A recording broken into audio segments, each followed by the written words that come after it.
Bonjour, bienvenue dans cette nouvelle vidéo. Merci de vous abonner, c'est gratuit. Il suffit simplement de cliquer sur le logo qui apparaît en bas à droite de votre écran. Aujourd'hui, nous allons parler des hippopotames. Et plus particulièrement de l'hippopotame amphibien. Il existe une autre catégorie d'hippopotames, ce sont les hippopotames pygmées. Ils vivent sur la terre ferme et ils sont beaucoup plus petits que leurs cousins. Déjà, ce que nous pouvons dire concernant les hippopotames amphibiens, c'est qu'ils sont extrêmement imposants. Pour les femelles, elles peuvent faire de 2 à 3 mètres de taille, avec des poids qui peuvent avoisiner les 2 tonnes. Mais par contre, les mâles, ils peuvent aller jusqu'à 4 mètres de longueur et avec des poids avoisinant les 4 tonnes. Certes, ce sont des animaux qui passent la majorité de leur temps dans l'eau, plus d'une vingtaine d'heures. Mais si ces animaux devaient courir dans la terre ferme, ils pourraient prendre des sprints pouvant aller jusqu'à 30 km/h. Et si vous observez bien, ils ont des défenses. Ce sont des défenses intérieures, on les voit bien. Elles peuvent aller jusqu'à 60 cm de longueur. Et ces bouches ont la capacité de prendre un angle en ouverture qui peut aller jusqu'à 180 degrés. Et ces mâchoires sont si puissantes qu'elles peuvent broyer et déchiqueter. Ces animaux passent la majorité de leur temps immergés dans l'eau pour lutter contre le soleil et réguler leur température interne. Donc l'eau est un des premiers éléments qui leur permet de réguler leur température, mais aussi il faut savoir que leur peau sécrète une matière particulière de couleur rougeâtre au moment où elle sort. D'ailleurs on donne comme surnom à cette matière sueur de sang, mais c'est une matière hydratante qui leur permet justement de mieux gérer ces problèmes de chaleur. Fondamentalement, cet animal est végétarien, mais à de rares occasions, il peut se révéler omnivore, c'est-à-dire manger des chairs d'animaux, y compris celles des propres carcasses de leur espèce. Ils deviennent donc de ce fait cannibales. À certaines occasions, c'est rare bien évidemment.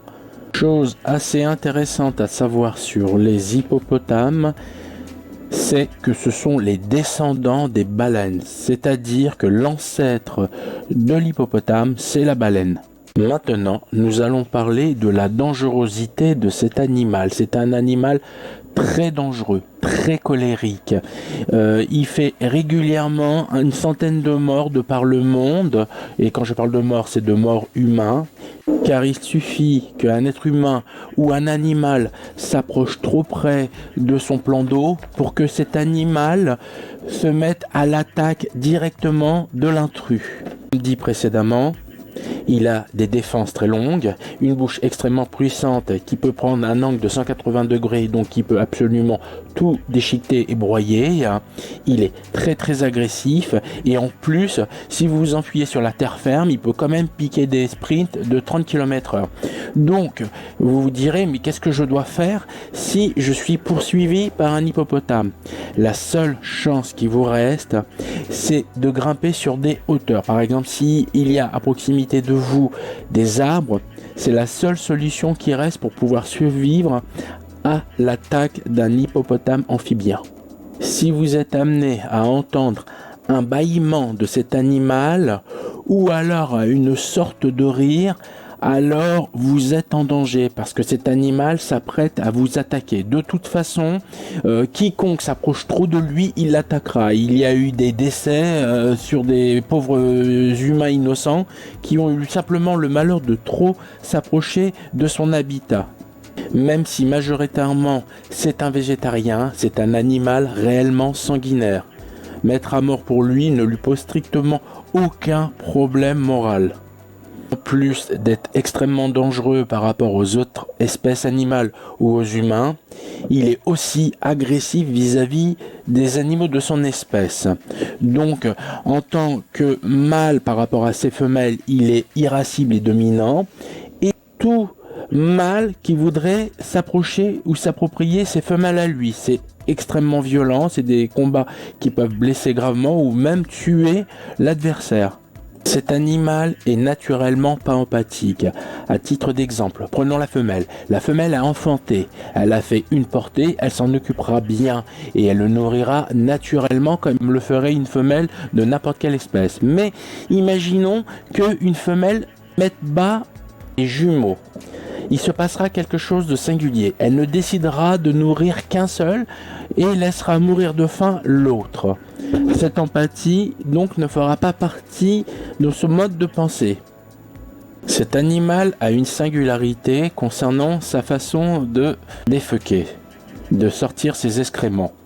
Il utilisera sa queue comme les pales d'un hélicoptère, c'est-à-dire qu'il les fera tourner sur lui-même, ce qui propulsera les excréments de façon assez éloignée, et ces excréments par rapport à leurs odeurs feront naturellement fuir les autres créatures qui voudraient trop s'approcher de ce plan d'eau, puisque sentir ces odeurs mettra en danger quiconque voudra s'approcher de ces odeurs-là. Mais il faudra savoir que ces mêmes excréments, si ça fait fuir l'ensemble des autres créatures, stimulera la libido de Madame Hippopotame. Ça sera tout l'inverse. Donc, quand Madame aura été attirée par Monsieur Hippopotame par l'odeur de ses excréments, et qu'elle sera apte à la copulation, à l'acte sexuel, cet acte se fera dans l'eau. Autre petite singularité concernant les hippopotames mâles. Leurs testicules sont à l'intérieur de leur cavité abdominale, en opposition à la plupart des animaux de la création terrestre qui, eux, les ont à l'extérieur. Conclusion de cette vidéo est que l'hippopotame n'est pas du tout un animal affectueux. Il est extrêmement dangereux et mortel. Quiconque s'approchera de son territoire sera mis à mort. Donc, à s'éloigner impérativement, surtout ne pas s'approcher de lui, sauf s'il est à l'état de peluche. C'est la seule possibilité non dangereuse. Voilà, merci, bientôt de nouvelles vidéos, merci de vous abonner, à bientôt.